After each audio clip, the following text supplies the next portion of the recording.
दुनिया की सबसे महंगी तरीन और सबसे ज्यादा आलीशान पार्टी जिसने फजूल खर्ची के सारे रिकॉर्ड तोड़ दिए थे। इस जैसी पार्टी ना ही पहले कभी की गई थी और ना ही इसके बाद किसी को भी इतनी ज्यादा महंगी पार्टी करने की हिम्मत हुई। इसमें दुनिया के बेहतरीन रेस्टोरेंट्स के मजेदार खाने, drinks, luxury 5 star accommodation, European decoration और सबसे ज्यादा इम्पोर्टेंट, इस पार्टी में आने वाले गेस्ट थे। शहंशाहों से लेकर बादशाहों तक और प्रेसिडेंट्स से लेकर प्राइम मिनिस्टर्स तक। इस पार्टी में पूरी 65 कंट्रीज के हेड्स मौजूद थे। ये शानदार पार्टी किसी 7 स्टार होटल में नहीं बल्कि ये एक बंजर सहरा में की गई थी। जी हाँ, सिर्फ इस 3 दिन की पार्टी के लिए सहरा का नक्शा ही बदल दिया गया था और वो भी रातों रात।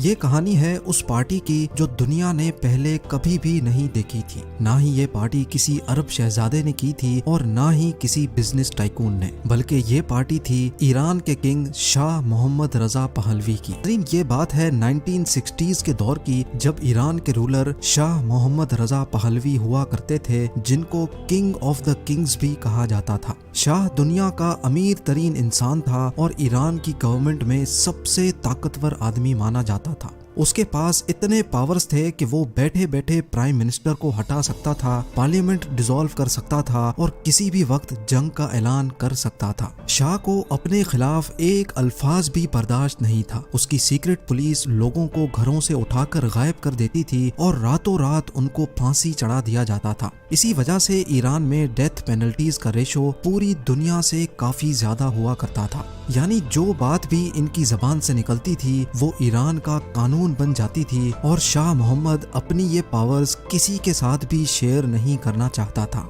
अपनी सारी जिंदगी ऐशो आराम देखने वाला शाह मोहम्मद काफी ज्यादा मॉडर्न भी हुआ करता था। वो खुद तो दुनिया का अमीर तरीन इंसान था, लेकिन उसकी अपनी ही कंट्री ईरान की कंडीशन कुछ अच्छी नहीं थी। यहाँ आधी से ज्यादा आबादी के पास खाने के पैसे तक नहीं हुआ करते थे। पानी, मेडिकल और एजुकेशन का बुरा हाल हो रखा था, लेकिन किसी को भी आवाज उठाने की हिम्मत नहीं थी। ईरान में बेसिक फैसिलिटीज की हद से ज्यादा जरूरत थी, लेकिन इस सब के बावजूद भी शाह मोहम्मद पहलवी के जहन में कुछ और ही चल रहा था। शाह का प्लान था कि दुनिया भर में ईरान का अच्छा इंप्रेशन बिठाने के लिए एक आलीशान पार्टी रखी जाए, जिसमें पूरी दुनिया के शेख, सुल्तान, किंग्स, प्रेसिडेंट्स और प्राइम मिनिस्टर को दावत दी जाएगी। उसका ख्याल था कि इस पार्टी की वजह से ईरान का ग्लोबल इमेज अच्छा हो सकेगा, लेकिन शाह को इस बात का बिल्कुल भी अंदाजा नहीं था कि यही पार्टी उसको एक दिन ले डूबेगी। खैर, अब चूंकि शाह ने पैसे की नुमाइश का फैसला कर लिया था, इसी वजह से सिर्फ 3 दिन की पार्टी के लिए 1 साल पहले से तैयारियां शुरू कर दी गई। तमाम कंट्रीज के हेड्स को इनविटेशन जा चुकी थी और एक टीम बनाई गई जिसको ये सारा काम अंजाम देना था। सबसे पहला और सबसे बड़ा मसला था कि दुनिया भर के एलिट्स जब ईरान आएंगे तो उनको स्टे कहाँ करवाया जाएगा, क्योंकि उस वक्त ईरान में उस लेवल के ना ही होटल्स थे और ना ही इंफ्रास्ट्रक्चर। इसी वजह से शाह ने फैसला किया कि ये पार्टी एक रेगिस्तान में की जाएगी।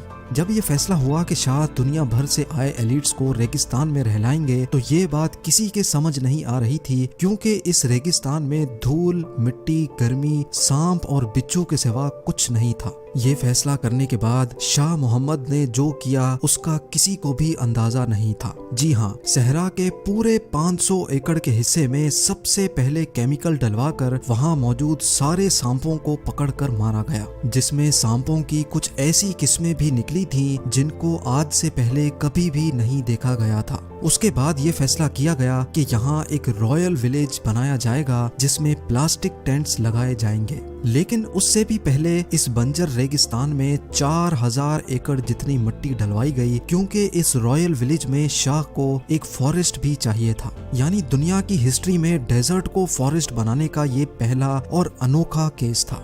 वक्त की कमी की वजह से 15,000 दरख्त और प्लांट्स इंपोर्ट किए गए। ईरान, जो कि पहले से ही पानी की शॉर्टेज का शिकार था, इस मुश्किल घड़ी में डेजर्ट को फॉरेस्ट बनाना किसी पागलपन से कम नहीं था, और वो भी सिर्फ 3 दिन के इवेंट के लिए। लेकिन शाह अपने मेहमानों को एक ऐसा एक्सपीरियंस देना चाहता था जो उन्होंने कभी सपने में भी नहीं देखा हो। महीने भर के अंदर ये फॉरेस्ट भी तैयार हो गया और इसमें खुशबूदार फूल भी लग चुके थे, लेकिन वो फीलिंग नहीं आ रही थी जिसकी शाह को ख्वाहिश थी। उस फीलिंग को पूरा करने के लिए शाह मोहम्मद ने वो कदम उठाया जिसने एक बार फिर से दुनिया को हैरान कर दिया था। पूरे 50,000 सॉन्ग बर्ड्स और 20,000 स्पैरोज यूरोप से इंपोर्ट करके ईरान मंगाए गए, जिनको उस फॉरेस्ट के अंदर छोड़ा गया। ज्यादातर बर्ड्स इवेंट से पहले ही मर गए क्योंकि आखिर ये था तो डेजर्ट ही। इस रेगिस्तान में एलीट गेस्ट्स को रहलाने के लिए पेरिस की एक कंपनी के साथ कॉन्ट्रैक्ट किया गया, जिन्होंने यहाँ एयर कंडीशनड लग्जरी स्वीट्स बनाने का काम शुरू कर दिया। हर एक स्वीट में 2 बेडरूम, 2 बाथरूम्स, सिटिंग रूम और किचन बनाया गया और ये प्लान किया गया कि हर स्वीट के साथ 5 कुक्स और 20 सर्वेंट्स 24 घंटे मौजूद होंगे। ये लग्जरी स्वीट्स बनाने का काम पेरिस में ही किया गया था और फिर कई 100 प्लेन्स की मदद से इनको ईरान में लाकर असेंबल किया गया। टोटल 50 स्वीट्स को 160 एकड़ के एरिया में बना लिया गया और वो भी सिर्फ चंद ही महीनों में। जो जमीन सिर्फ चंद महीनों पहले गर्म रेत में उबलती थी, वहाँ अब forest, perfumed garden, golf course और एयर कंडीशनड लग्जरी स्वीट्स बना दिए गए थे, वो भी सिर्फ 3 दिन की पार्टी के लिए।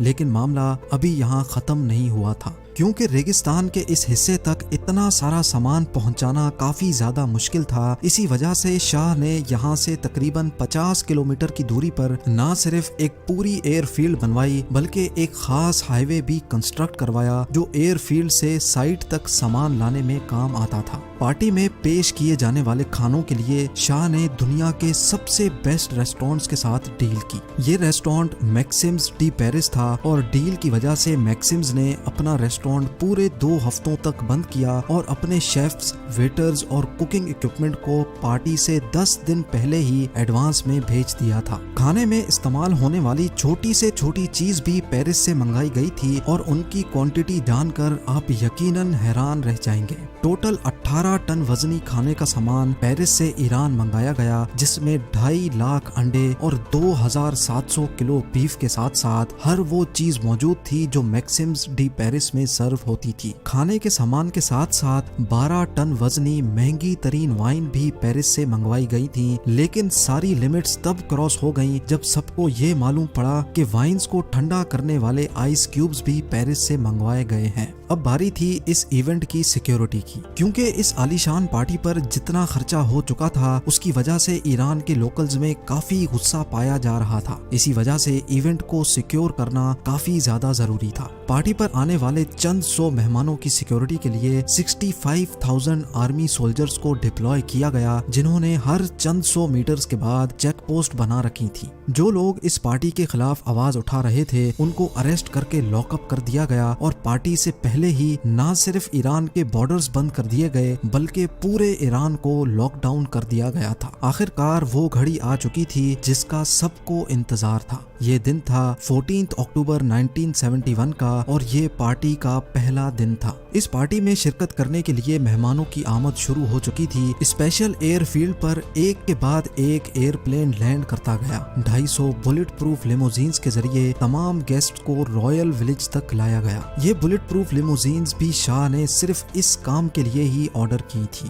पूरी 65 कंट्रीज के हेड ऑफ स्टेट इस पार्टी में शामिल होने के लिए आ चुके थे। किसी कंट्री ने अपना प्रेसिडेंट भेजा तो किसी ने अपना प्राइम मिनिस्टर। ईरान के इस एरिया में जहां सिर्फ बिच्छू और सांपों का राज हुआ करता था, वहां अब सिर्फ प्रेसिडेंट्स, प्राइम मिनिस्टर्स, शेख, किंग्स और क्वींस मौजूद थे। शाह मोहम्मद ने तमाम मेहमानों का भरपूर इस्तकबाल किया और उनके लिए पूरे 3 दिन तक back to back dinners, lunch और एंटरटेनमेंट का खूब बंदोबस्त किया गया। एक एस्टीमेट के मुताबिक इस पार्टी पर किया जाने वाला खर्चा $1 बिलियन से भी काफी ज्यादा था, जो तकरीबन 75 अरब रुपए बनते हैं। इस इवेंट को दुनिया भर की प्रेस ने भरपूर कवरेज दी, जिसकी वजह से फिल वक्त तो शाह की खूब तारीफ हुई, लेकिन जब इवेंट खत्म हुआ तो लोगों के दिलों में उबलने वाला जहर सामने आने लगा।